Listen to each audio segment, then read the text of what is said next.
All right, so Aubrey, can you just tell me a little bit about what it was like working with Maggie and the importance of having a female comedy director, maybe what was unique about her comic voice? Maggie Carey, our director, and I have known each other for a long time. We met years and years ago at the Upright Citizens Brigade Theater, so we were friends way back, and I did a web series with her that was really funny.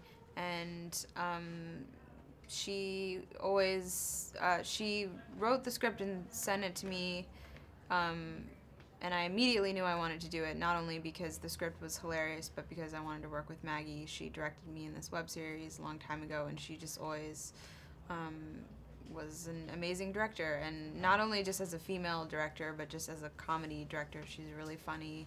And I just kind of knew that it would be a great combination of funny, but also she had a really strong point of view, and had really kind of new things to say about young people at that awkward stage in their life when they're trying to figure out sex stuff. And so yeah, so working with her was kind of awesome. And I think for this movie especially, having a female director was really great because the movie is loosely based on her life, and it's about girls and the female perspective, so it's nice to have it actually be a female director. And there was a lot of awkward things that I had to do in the movie, and it was just a bonus that I had a woman kind of being sensitive to that, and making me feel like,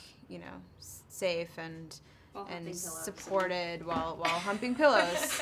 But she's great, as a woman and as a citizen of the universe. Maggie, so this must have been a bit of a passion project for you, considering how long you've been trying to get this movie made, small budget, the time constraint for shooting. Why was it so important for you to tell this story? I think, yes, it was definitely a passion project because, I wrote the script as a spec and it went out and all the studios passed, but then it was on the blacklist, which gave it this sort of second life.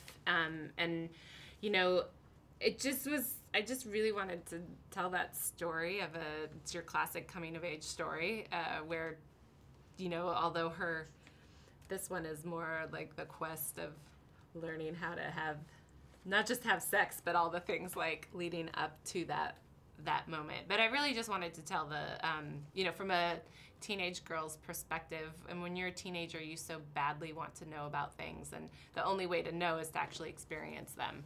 So that was, definitely the inspiration there. So speaking to knowing about things, Aubrey, how much research would you say you did to prepare for this role? I did a lot of research. Maggie Carey gave me her journal entries from when she was in high school. That was key. I had a really nice pink diary with my deepest, darkest secrets, with a terrible lock on the diary. The mechanism. Made of cardboard. Yeah. The lock. Wasn't very safe. So that, in combination with just hours of extensive hand jobs that I gave, and just different sexual things that I did to prepare, helped me. And so Brandy, your character, seems to approach this this sexual to-do list in quite a methodical way. But it also seems that she finds unexpected consequences. Can you guys maybe talk about those pitfalls and maybe that arc a little bit? Yeah, well, I think that her passion in overachieving is kind of a good thing, but then it also kind of helped her lose sight of what's important sometimes, because I think what she learns at the end of the movie is sex is just sex, but it's also wrapped up in a lot of emotions and feelings, and so I think there's a lesson there that she has to be aware of that part of it too, and it's not just sex, but it is also, but it's not. It's a big deal, but not a really big deal sometimes. Right. There's so much buildup, especially when you're a teenager who hasn't had sex, to like it's supposed to be this perfect magical night.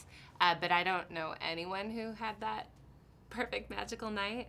So it was fun to kind of play off of I lost that. my virginity on a white horse.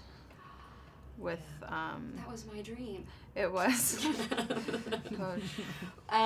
What do you think audiences can learn from the to-do list? They can learn how to dry hump someone. It's a lost art. I mean, they're really, kids don't dry hump today like we did back in the 90s, and I think if we can bring that back to them, Yeah. we can do a great. Yeah, we can They do can a also great learn public how service. squirts work. There's a great scene that's very revealing about someone trying to finger blast my character through her squirts, and squirts are complicated. So They are. the audience. Yeah, which is really a metaphor for life itself. Yeah. Life is like squirts. There's many layers to squirts and to life, and if to get to the goodies, you gotta zip it down and button it around. Okay. And what? One last question. Why must people go see the to-do list? I mean, do you even have to ask why? Because it's the best movie that has ever been made. I think you have to see it for the squirts. I know we've been And talking a lot the about squirts. squirts, but the squirts are pretty incredible. And the cast is amazing. The cast is like the dream cast. Let's just It's a say dream that. cast. Yeah, it's a comedy all-star. If this team played basketball, they would win a trophy. And I would be Chris Bosh, and Alia would be Carmelo. I don't know basketball players. I only know Michael Jordan. Okay. Bill Hader would be Dwayne Wade. Who would be LeBron, though? Maybe Christopher Mintz-Plasse.